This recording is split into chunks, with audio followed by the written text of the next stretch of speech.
Pernahkah kamu membayangkan sebuah batang kayu kering yang tak bernyawa menangis histeris di tengah keramaian manusia? Bukan sekadar suara retakan, melainkan suara tangisan layaknya seorang anak kecil yang kehilangan ibunya atau induk unta yang kehilangan anaknya. Ini bukan dongeng pengantar tidur. Ini adalah peristiwa mutawatir yang disaksikan oleh ratusan sahabat di Masjid Nabawi. Sebuah tragedi cinta yang seharusnya menampar wajah kita. Manusia modern yang memiliki hati, namun seringkali gagal merasakan kerinduan. Mari kita putar waktu mundur ke 14 abad silam. Di kota Madinah Al-Munawarah, di mana debu-debunya pun menjadi saksi bisu langkah kaki manusia paling mulia.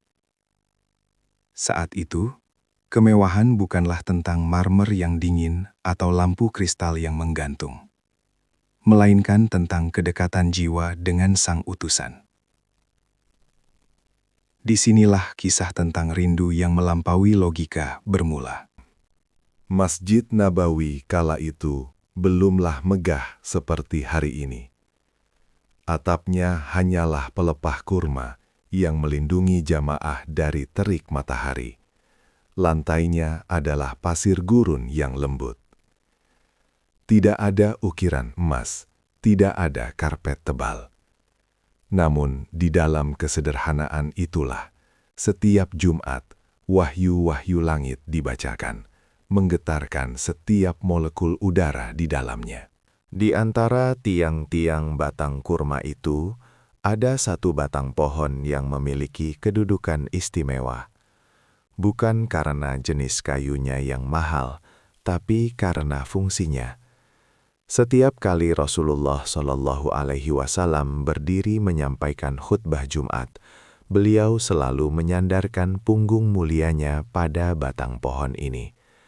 Bertahun-tahun lamanya, kayu mati ini merasakan hangatnya tubuh Rasulullah, mendengar detak jantung sang kekasih Allah, dan menyerap setiap getaran suara wahyu yang beliau sampaikan. Seiring berjalannya waktu, cahaya Islam menyebar dengan cepat. Jumlah sahabat yang hadir untuk sholat Jumat semakin membludak. Masjid yang dulunya lengang, kini padat. Suara Rasulullah yang lembut terkadang sulit terdengar jelas oleh mereka yang duduk di barisan paling belakang.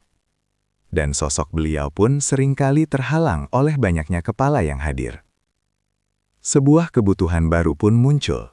Melihat kondisi ini, para sahabat menyarankan agar dibuatkan sebuah tempat yang lebih tinggi. "Wahai Rasulullah," kata mereka, "bolehkah kami membuatkan mimbar untukmu agar engkau bisa dilihat oleh semua orang dan suaramu bisa terdengar lebih jauh?" Usulan ini diterima dengan baik. Seorang wanita dari kaum Ansor kemudian memerintahkan pelayannya yang ahli kayu untuk membuatkan sebuah mimbar sederhana. Maka dibuatlah mimbar itu dari kayu tamariska hutan Ghobah. Bukan singgasana emas bertahta berlian, hanyalah sebuah tempat duduk sederhana dengan 3 anak tangga. Tujuannya murni fungsional, agar umat bisa lebih jelas melihat dan mendengar bimbingan Nabi mereka. Hari Jumat pun tiba, hari di mana mimbar baru itu akan digunakan untuk pertama kalinya. Suasana hening dan khidmat menyelimuti masjid.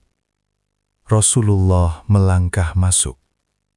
Namun kali ini, langkah beliau tidak menuju ke batang pohon kurma, tempat beliau biasa bersandar.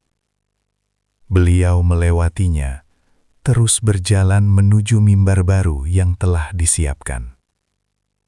Secara fisik, jaraknya mungkin hanya beberapa langkah. Namun bagi sang batang kurma, jarak itu adalah jurang perpisahan yang menyakitkan. Saat Rasulullah mulai menaiki anak tangga mimbar, tiba-tiba terdengar suara yang mengerikan. Awalnya seperti rintihan pelan, namun semakin lama semakin keras. Ibnu Umar menggambarkannya seperti suara unta betina yang sedang hamil tua dan kehilangan anaknya. Anas bin Malik menyebutnya seperti suara banteng yang menggeram. Suara itu bukan datang dari manusia, bukan dari hewan, melainkan dari tiang kayu yang ditinggalkan itu. Masjid Nabawi gempar. Para sahabat yang hadir, yang biasa menghadapi ganasnya perang, kini menangis terseduh-seduh menyaksikan keajaiban di depan mata. Batang kayu itu bergetar hebat, merintih, menangis, histeris. Ia bukan menangis karena sakit dipotong, bukan menangis karena lapar. Ia menangis karena rindu. Ia menangis karena kehilangan sandaran punggung manusia terbaik yang selama ini memuliakannya. Mendengar tangisan memilukan itu, Rasulullah tidak diam. Beliau tidak melanjutkan khutbahnya seolah tak terjadi apa-apa. Beliau menghentikan khutbah, turun dari mimbar barunya, dan berjalan cepat menghampiri batang kayu yang sedang bersedih itu. Lihatlah betapa lembutnya hati beliau. Bahkan terhadap seonggok kayu kering, beliau tidak tega membiarkannya menderita dalam kerinduan. Rasulullah memeluk batang kayu itu. Beliau mendekapnya erat ke dadanya, menepuk-nepuknya dengan lembut. Layaknya seorang ayah menenangkan anaknya yang sedang tantrum.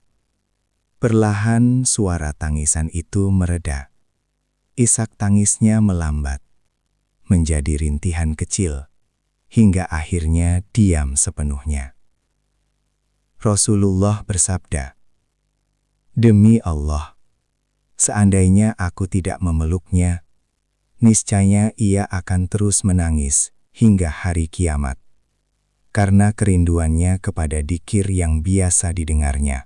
Rasulullah kemudian memberikan pilihan kepada batang kayu itu, "Apakah engkau ingin aku kembalikan ke kebun tempatmu tumbuh, agar engkau menjadi hijau kembali dan berbuah?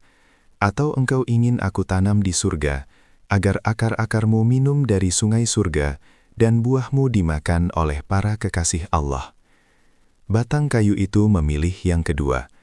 Ia memilih kematian di dunia, demi keabadian di sisi Rasulullah di surga. Ia kemudian dikuburkan di bawah mimbar, dimuliakan layaknya jenazah manusia. Yang Hanana adalah cermin bagi kita.